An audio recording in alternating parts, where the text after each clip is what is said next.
Okay, so today I am starting a very important lecture that covers the vaccines, not only vaccines but their types and their clinical uses. So first of all, we need to learn the definition of vaccines. So what is vaccine? Vaccines are the inactive. Vaccines are the inactive or killed microorganisms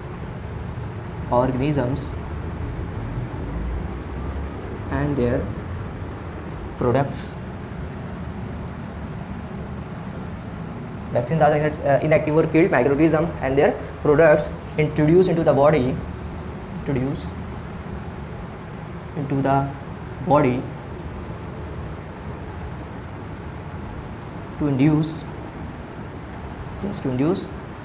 immunity. So what is vaccine? Vaccines are the inactive or killed microorganisms and their products introduced into the body to induce immunity. So what is immunity? Immunity is the response of the body against these microorganisms. So there are two types of immunities.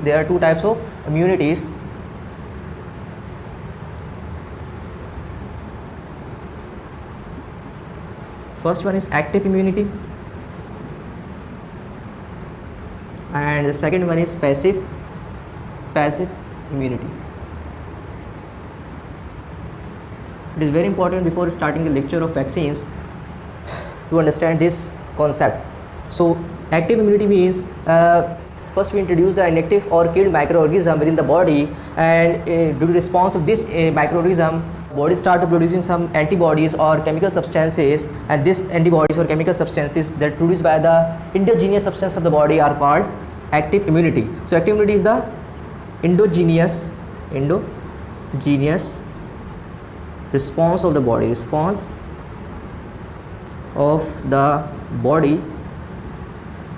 against products or whole bacteria or viruses. So what is passive immunity? Passive immunity means we have to collect some antibodies from the immunized person and introduce into the non-immunized person to produce immunity. What is passive immunity? Antibodies collect from immunized person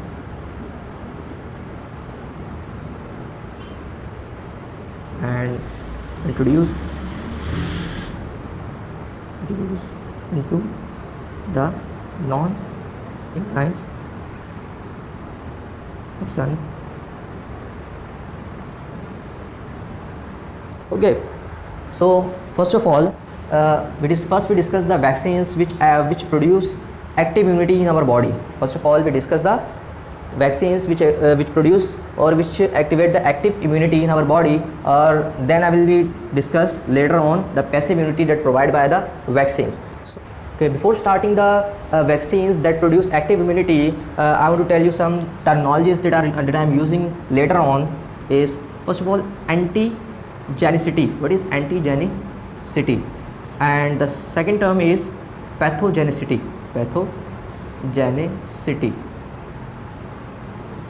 Antigenicity is the characteristic features of the bacteria, or we can say the products which are found inside the bacteria that cause immune response are called antigenicity of the bacteria or antigen. So first of all, what is antigen? Antigens are the substances of bacteria that induce immunity, and the process in which antigen induce immune response are known as antigenicity. So it is a process in which antigen produce immune response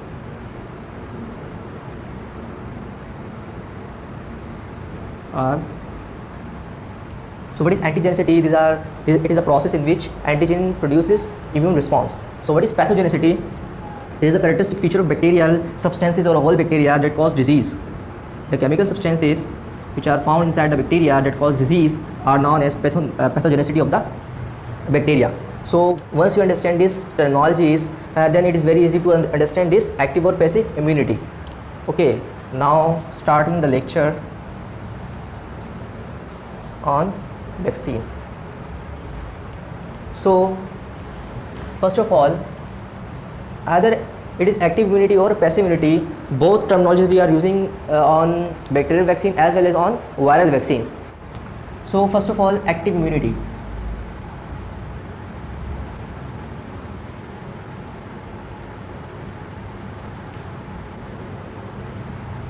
Those vaccines that produces active immunity, first of all I will tell you the bacterial vaccines that produces active immunity, and then later on I will discuss the viral vaccine that produces active immunity. So first of all, bacterial vaccines. And bacterial vaccines are first of all are divided into two parts. Those vaccines that is made from the whole bacteria, either after killing or after attenuated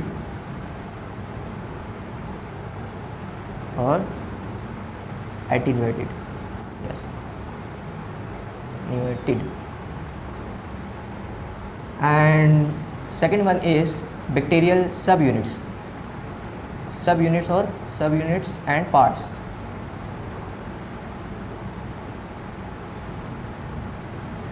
That have the antigenicity character, but we destroy their pathogenic characters. So either it is capsule of the bacteria, their toxins, and their purified proteins,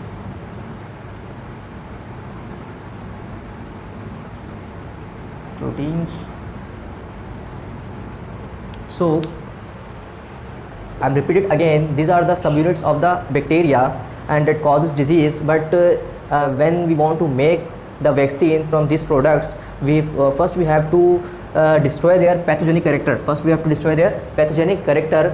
But does not its antigenic characters, because if you destroy their antigenic character, it does not induce immunity. So one thing that you have to be remembered here is, we first of all we destroy their pathogenic character and remains their antigenic characters. So okay, so first of all, killed vaccines.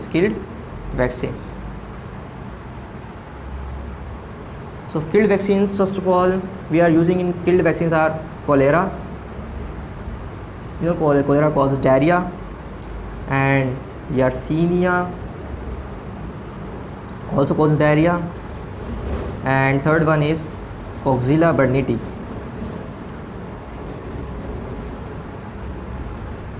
Okay, one thing it is very important to remember in your mind that killed vaccines are less active vaccines. These are the less active vaccines because these are the killed and they are less produce immunity in our body. So these are the less active, due to which they are used in some types of organisms, not all types of bacteria.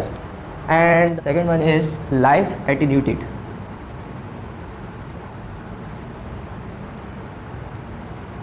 And live attenuated vaccines are those vaccines in which bacteria are live, they are able to divide, but they are weak to produce disease. So in live attenuated vaccines, what we have to do, we induce some mutation in their genetic materials. So they are live, but they don't cause disease.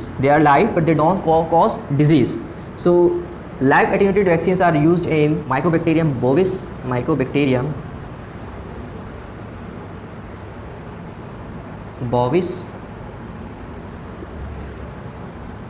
the vaccine known as BCG, Mycobacterium bovis, used most of in Mycobacterium tuberculosis or Mycobacterium leprae. Okay, so second one is Salmonella typhi,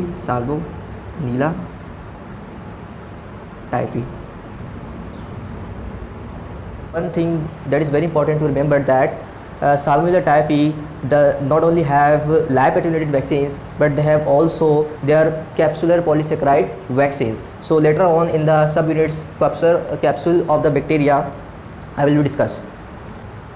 So Francisella tularemia.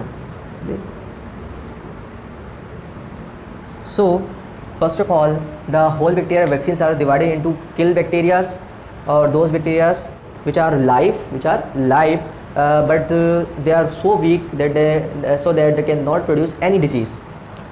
Killed vaccines are used in cholera, Yersinia and Coxsackie burnetii, and it is less active because these are the killed microorganisms, and immune system are less active against their killed bacteria. And second one is live and attenuated, because these organisms are live but they are weak to produce diseases. So they are live and immune system attack on them in a high active manner. Live attenuated vaccines are further divided into Mycobacterium bovis, Salmonella typhi and Francisella tularemia. Salmonella typhi has not only live attenuated vaccines, but it has also capsular vaccines, because Salmonella typhi have additional capsule, and that is helpful to make the vaccine from their capsule. Okay, so second category is subunits, subunits and their parts. So okay, subunits and all their parts of bacteria. The first one is capsular vaccine, that is made up of capsules of the bacteria, and capsules of bacteria are made up of polysaccharide. The problem for this vaccine is one bacteria contain different types of capsules. There are different serotypes. So if you made the vaccine from one type of capsule, then they change their antigenic character by changing their capsule type.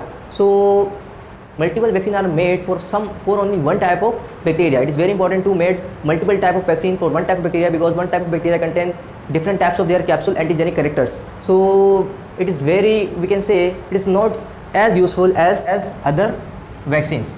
So in this category, first member are Streptococcal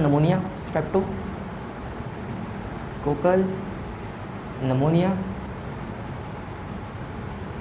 and the second category is Haemophilus influenza,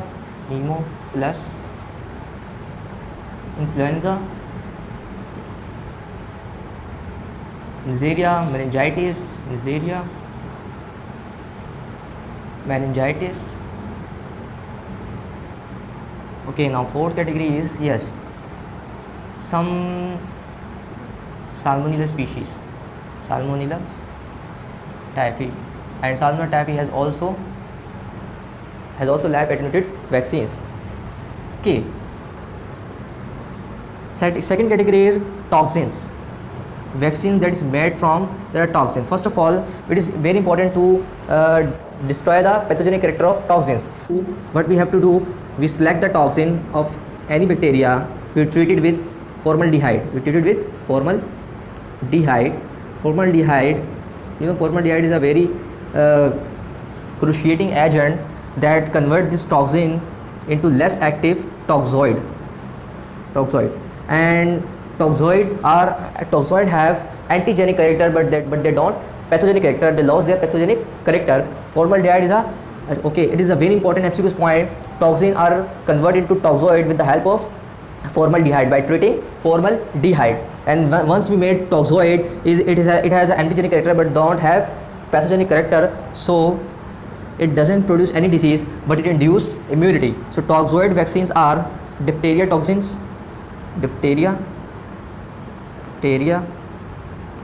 toxins, okay, tetanus toxins, and third one is Bordetella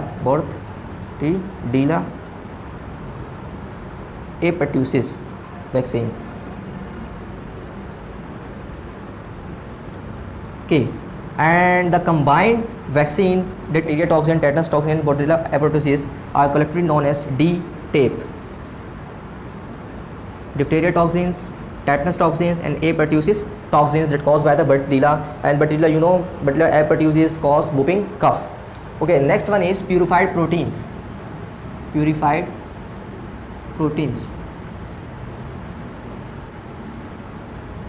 And what does the meaning of purified proteins? It is also a toxin of the microorganisms but have additional proteins that cause pathogenicity in human body. Either it is hemagglutinin.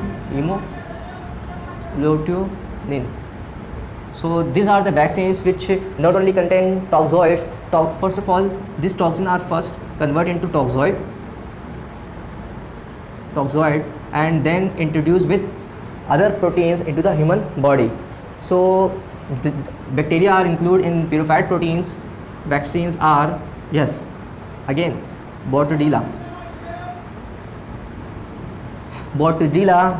not only have toxoid vaccine, but they also have purified protein vaccines. And what is purified protein vaccines? That contain not only toxoids but also other proteins which are found inside the bacteria that causes diseases. So the only agent are Bordetella. Okay, so first of all, it is very important to understand the toxoid. The toxoid made in Bordetella are the first toxoid that is formed genetically. It means it is not formed by treating formaldehyde. Two types of microorganisms that produce active immunities are bacterial or virus. So first of all, we discuss the bacterial vaccines. Bacterial vaccines are first divided into two categories. Either it is whole bacteria or either it is the parts of some parts of the bacteria. The whole bacterial vaccine consists of killed microorganism vaccines or live attenuated vaccines, and those vaccines that contain parts of the bacteria are bacterial capsular polysaccharide, they are toxins, and they are purified proteins. And first of all, killed vaccines are less active because they are killed, and immune system does not as active in live attenuated vaccines, because in live attenuated vaccines bacteria are live but they are so weak due to which they doesn't cause any disease. And the parts of the bacteria that includes vaccines are polysaccharides, and polysaccharide or capsular vaccine are only formed from those bacteria that have capsules, and it does not act upon those bacteria which don't have any capsule. So again, third one is toxoid and toxin vaccines, and first of all treated with formaldehyde, and formaldehyde convert the toxin into toxoid. And what is toxoid? Toxoids have antigenic character but don't have pathogenic characters, and this toxoid are introduced into the body and that causes active immunity. So now time comes to discuss passive immunity. Okay,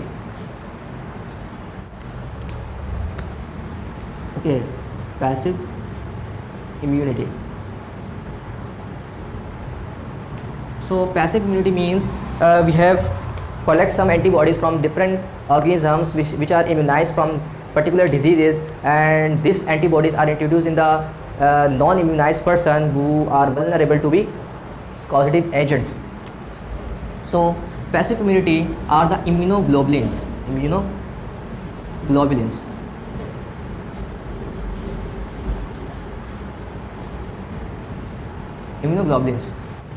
Okay, it is very important to understand that immunoglobulins are introduced after the attack of toxins, after attack of bacteria.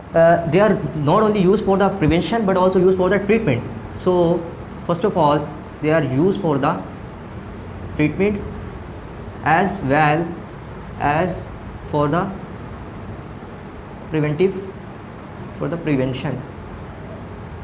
The previous vaccines that we were discussed are only used for the prevention, used only for the prevention of the diseases, but this passive immunity, or we can say these vaccines that contain immunoglobulins, are not only helpful for the prevention of the disease but also treatment of the diseases. So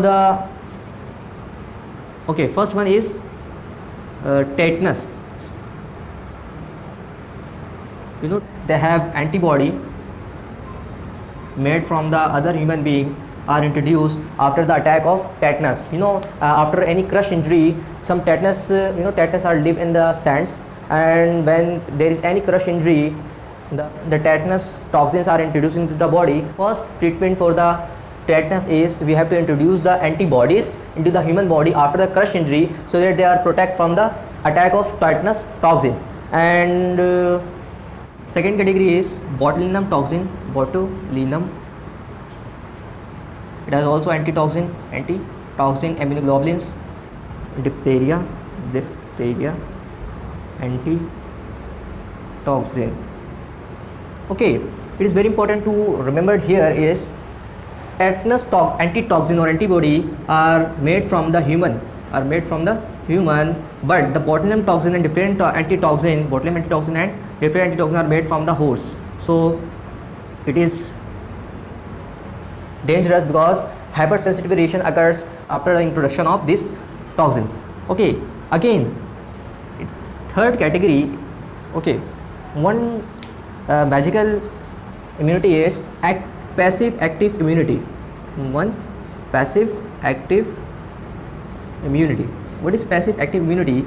This means we have introduced some antitoxins to treat the patient, and also some vaccines for the long time prevention of the particular disease. You know, when tetanus, passive active immunity are hold on the tetanus. The toxin material of the tetanus is found in the sand are introduced into the body. So the first method used to treat the patient is first introduce antitoxin. After antitoxin introduction, we have also introduced some toxoid vaccine. So it is very important to understand that antitoxins are introduced in those areas where crush injury occurs, and toxoid vaccines are introduced opposite from the antitoxin side, because if we introduce both the vaccines from the same side, the toxoid vaccine neutralize the antitoxin, and okay. So these are the bacterial classification, these are the bacterial vaccines. Now come to the viral vaccines. Okay, let's start the viral vaccine. Okay, so the viral vaccines are first of all divided into two categories: those vaccines that cause active immunity and those vaccines that cause passive immunity. So the active immunity vaccines are further divided into whole virus and subunits. So whole virus are further classified into live attenuated vaccines and killed vaccines. So measles vaccines, mumps vaccines, rubella vaccines, varicella, chickenpox. Okay, one thing it is very important to understand that varicella has vaccine, but their latent form, that is zoster, it has no vaccines. So varicella has vaccine, but their latent form zoster has no vaccine. So next is polio vaccine, and it is very important to remember that polio vaccine does not only have the live attenuated vaccines, they also have killed vaccines, and most of the time we are using live vaccines. It is very important, sometimes the live vaccine of the polio are activated within the body and cause the polio. So it is very important to understand that those areas where polio are endemic, we are using killed polio virus, and those areas where polio virus are not endemic, we are using live attenuated vaccines. Now that's again influenza virus, yellow fever virus, adenovirus, and smallpox, all are the live attenuated vaccines we are using in these viruses. Now killed vaccines are killed viral vaccines are hepatitis A vaccine, rabies vaccines, and yes, polio vaccines. Okay, and their parts, the vaccines that is formed from the parts or subunits of the virus are hepatitis B virus, human papilloma virus, and influenza virus. And what subunit, or we can say what are the substance that we are using in vaccines in the formation of vaccines against these viruses are their envelope are used in vaccines in these viruses, against these viruses. So the passive immunity are again rabies, hepatitis B, and varicella zoster. It means they have immunoglobulin.